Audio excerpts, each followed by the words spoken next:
The dinner rush at Harbor Lights Diner always felt like a storm.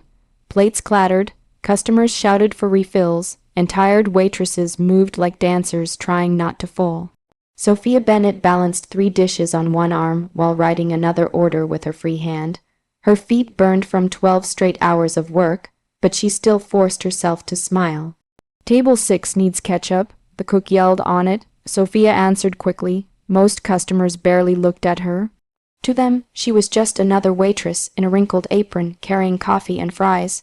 But Sophia had learned long ago that invisible people survived longer. Invisible people avoided disappointment. Near midnight, the diner finally quieted. Sophia wiped the counter slowly while counting tips into her hand. $83, not bad for a Tuesday.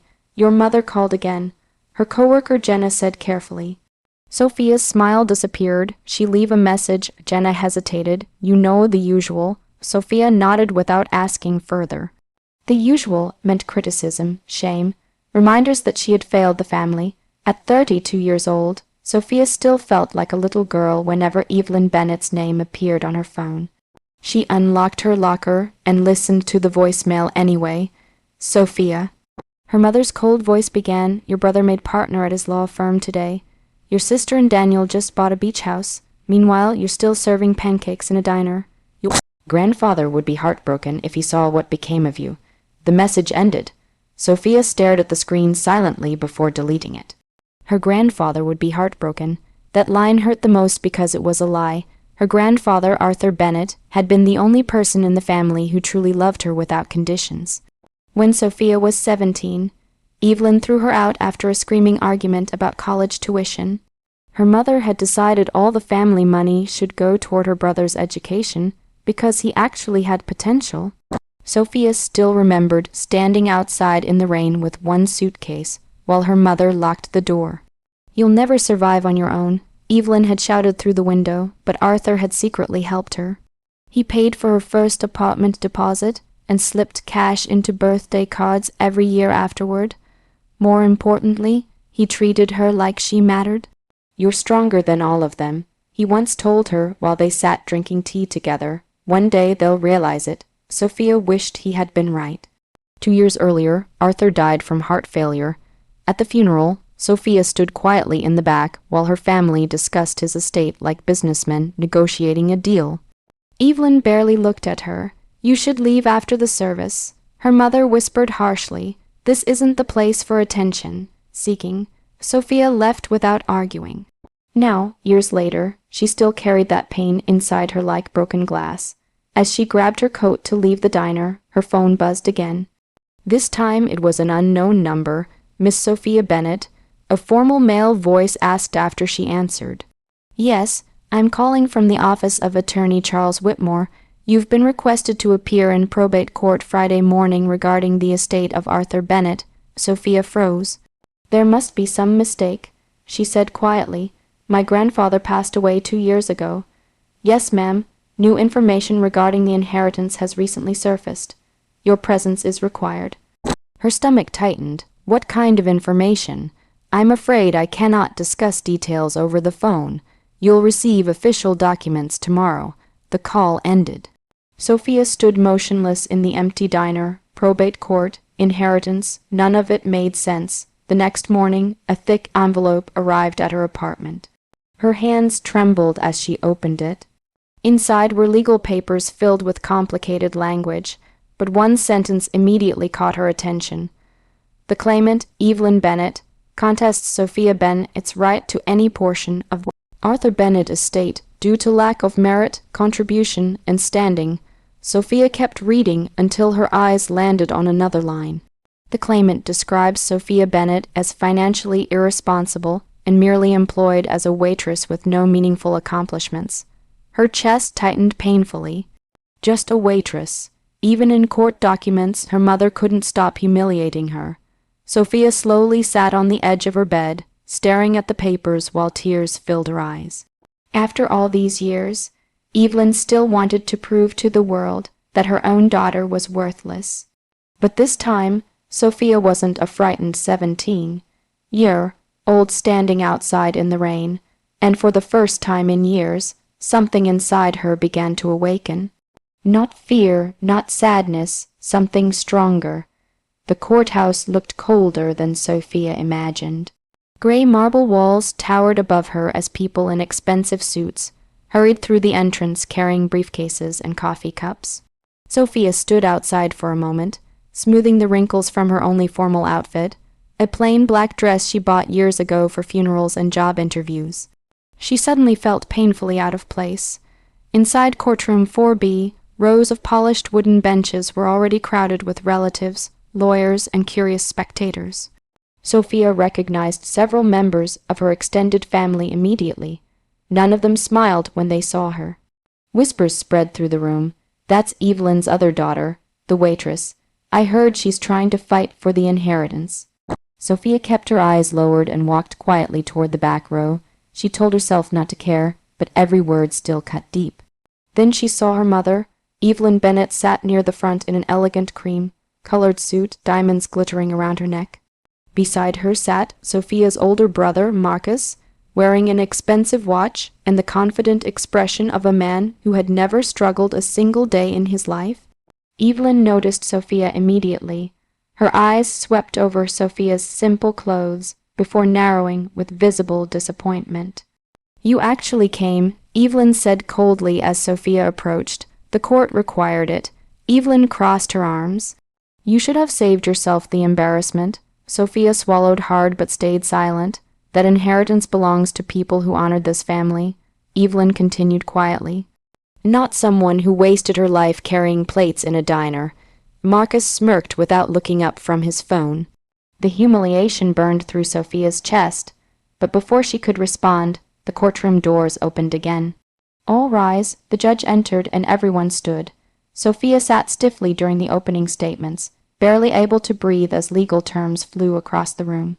Then Evelyn's attorney stood to speak. "Your Honor." He began smoothly. Arthur Bennett intended his estate to support family members who demonstrated responsibility, achievement, and contribution to the Bennett legacy. He turned toward Sophia. "Miss Sophia Bennett has unfortunately shown none of those qualities." A few people shifted awkwardly in their seats. The attorney continued. "She possesses no degree, no assets, no recognized accomplishments, and has spent most of her adult life employed as a waitress." The word echoed across the courtroom. Waitress? Sophia felt dozens of eyes turn toward her. "She has no understanding of business management," the lawyer added. "No meaningful standing within the family. Mr. Bennett's estate would be wasted in her hands." Evelyn nodded proudly beside him. Sophia's face burned with shame.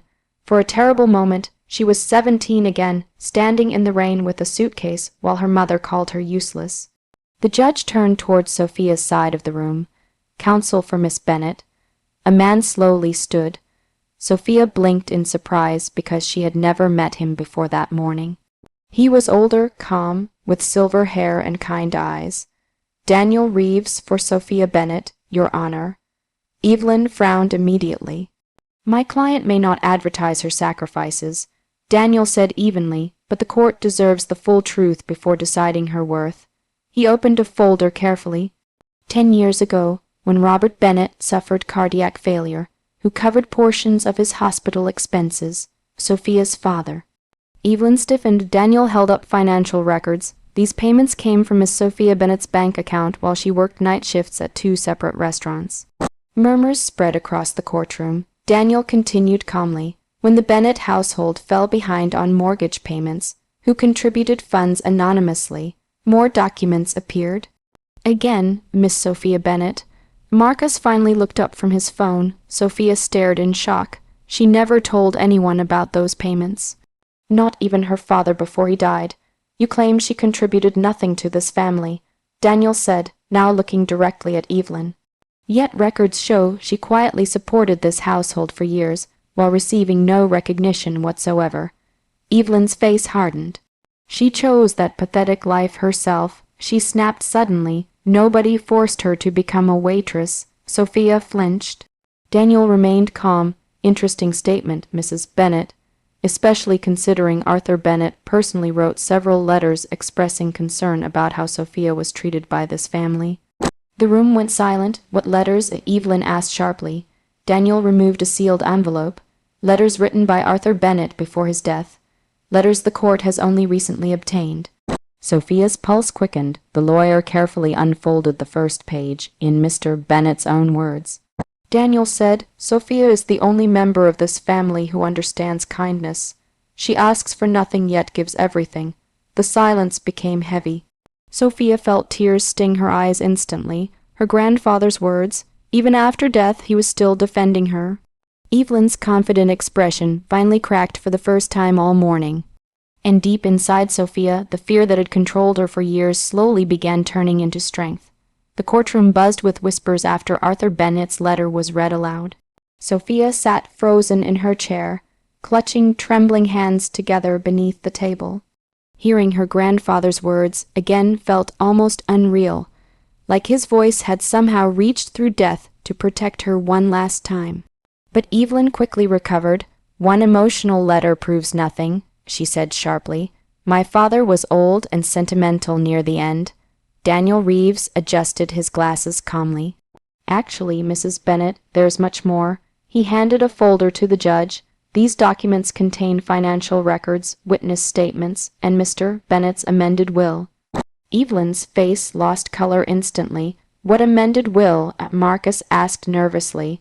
Sophia looked equally confused. Daniel opened another file.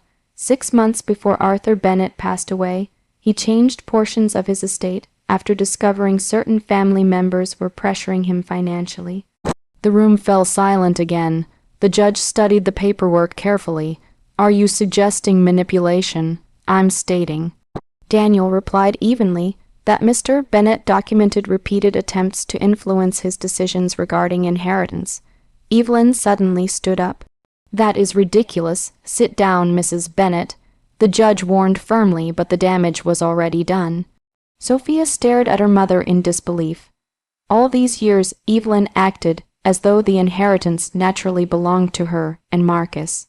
Now it sounded like her grandfather had feared exactly that. Daniel called the first witness. An elderly woman slowly approached the stand using a cane. Sophia immediately recognized her, Mrs. Patterson. Sophia whispered softly. The old woman smiled warmly. "Hello, sweetheart." Mrs. Patterson had lived next door to Arthur Bennett for nearly 20 years. After being sworn in, she adjusted her glasses and faced the courtroom. "How often did Sophia Bennett visit her grandfather?" Daniel asked. "Almost every day." Mrs. Patterson answered immediately. "Especially during his final years. And the rest of the family." The woman hesitated carefully. "Mostly holidays. Sometimes not even then." Evelyn looked furious. "Mrs. Patterson continued. "Sophia cooked his meals, picked up medications, cleaned the house, and stayed with him after surgeries. I remember many nights she slept in that recliner beside him because he was afraid of being alone." Sophia lowered her eyes, overwhelmed with emotion. Her grandfather used to call her late at night after his heart condition worsened. "I don't want to die alone, sweetheart." He once confessed quietly, so she stayed. Even after exhausting diner shifts, she would drive across town to sit beside him until sunrise. "You're saying my client neglected her father?" Evelyn's attorney interrupted. "I'm saying," Mrs. Patterson replied firmly, "that Sophia was the only one who treated him like family instead of a bank account." Gasps spread through the courtroom. Evelyn's jaw tightened with rage. Then Daniel revealed something even bigger. "Your Honor, there is another matter relevant to Mrs. Bennett's claims regarding Sophia's supposed lack of accomplishment." Sophia looked confused as Daniel slid several papers forward. "These are business ownership records, filed under Bennett Hospitality Group." Marcus frowned. "What is that?" Daniel smiled slightly. "A restaurant company." The courtroom went still. Evelyn blinked. "What?" Daniel turned toward Sophia gently. "Miss Bennett owns 3 successful restaurants across the state." Shock exploded across the room. Marcus laughed nervously. "That's impossible." Daniel handed copies to the judge. Annual revenue exceeded $4 million last year. Sophia closed her eyes briefly. The secret was finally out. For years she had hidden everything from her family. Every extra shift, every dollar saved, every risk taken. She started with a tiny cafe bought through loans and years of tip money. Then came a second location. Then a third. She never told Evelyn because she already knew what would happen. The moment her family smelled success, they would suddenly remember she existed. "You lied to us," Evelyn whispered. Sophia finally looked directly at her mother. "No," she answered quietly. "You just never cared enough to ask about my life." The words hit harder than shouting ever could.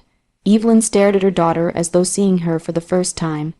Not the embarrassed waitress, not the failure, a business owner, a survivor, a woman who built success completely alone after being abandoned by her own family. Daniel stepped forward once more, and there is one final detail, he said calmly. Arthur Bennett invested personally in Sophia's first restaurant before his death. Sophia's eyes widened in shock. He believed in her long before anyone else did.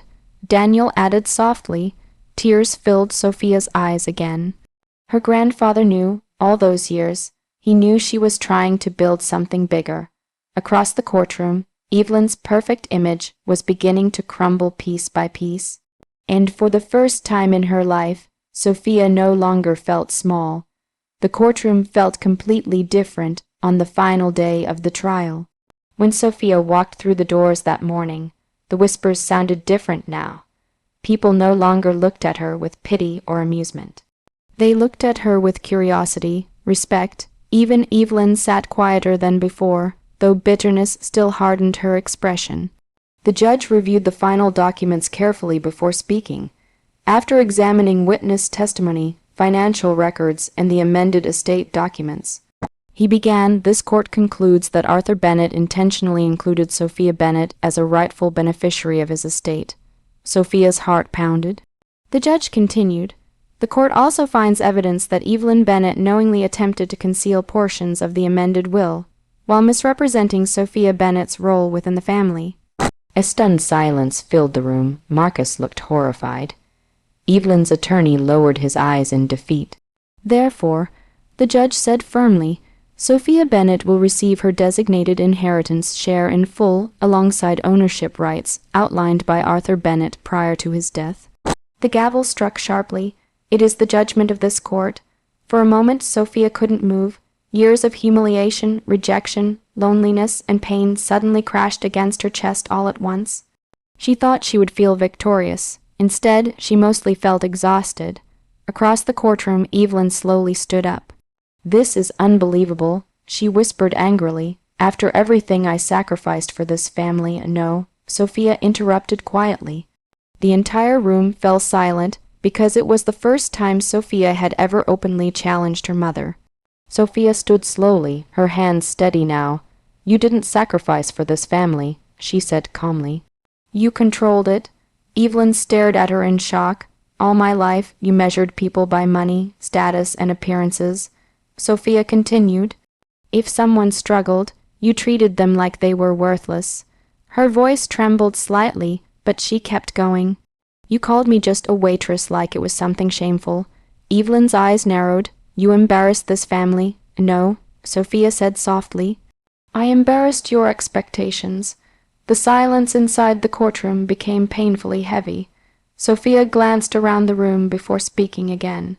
"You know what's funny? The people you looked down on were the ones who taught me everything important." Her eyes filled with emotion. The cooks who worked 16-hour shifts, the single mothers leaving tips for exhausted servers, the dishwashers sending money home to their families. Those people helped build my future. Even the judge listened quietly now. "They taught me dignity." Sophia said, "Not you." Evelyn looked away for the first time. Sophia reached into her purse and removed a folded document. "My grandfather left me more than money," she said. "He left me belief." She handed the paper to Daniel, who passed it to the judge. "I've decided to use part of my inheritance to open the Arthur Bennett Foundation." The judge adjusted his glasses. "A foundation," Sophia nodded. "It will provide emergency housing, scholarships, and financial support for hospitality workers and single parents struggling to survive." Murmurs spread across the courtroom again. Sophia smiled faintly through tears. Because nobody should ever feel worthless just because of the job they work.